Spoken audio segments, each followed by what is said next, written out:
पुण्यातील काही रस्ते 21 आणि 23 जानेवारीला वाहतुकीसाठी बंद राहणार आहेत. पुण्यामध्ये सुरू असलेल्या ग्रँड सायकल टूरच्या पार्श्वभूमीवर पुण्यातील अनेक रस्ते वाहतुकीसाठी बंद राहणार आहेत. उद्या 21 जानेवारीला पुण्यातील कॅम्प परिसरासह नांदेड सिटी भागातील काही रस्ते सकाळी 9 ते संध्याकाळी 6 पर्यंत बंद राहणार आहेत. तसंच 23 जानेवारीला या सायकल स्पर्धेच्या अंतिम टप्प्याच्या निमित्तानं पुण्यातील मध्यवर्ती भागातील अनेक प्रमुख रस्ते वाहतुकीसाठी बंद असणार आहेत. यामध्ये बालगंधर्व रंगमंदिर परिसराचा सुद्धा समावेश आहे. ज्या रस्त्यांवरून ही सायकल रेस जाणार आहे ते रस्ते अंदाजे 30 मिनिटांनंतर पुन्हा नागरिकांसाठी खुले केले जातील. तसंच नागरिकांनी पर्यायी रस्त्यांचा वापर करावा असं आवाहन पुणे पोलिसांनी केलं आहे. पुणे ग्रँड टूरचे जे इव्हेंट आहे ते बालेवाडी स्टेडियमपासून सुरू होणार आहे. त्यानंतर सिटीमध्ये पुणे सिटीच्या एरियामध्ये राधा चौकपासून एंटर होतील.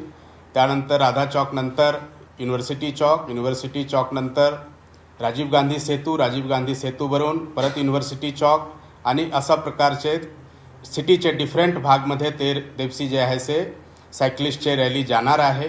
त्यामुळे त्या दिवशी ट्रॅफिकचे जास्त डिस्टर्बन्स राहणार आहे. यासाठीही जे आहे से वाहतूक विभागाकडून जास्तीत जास्त प्रयत्न करण्यात येत आहे की कमीत कमी इनकन्व्हिनियन्स लोकांना होतील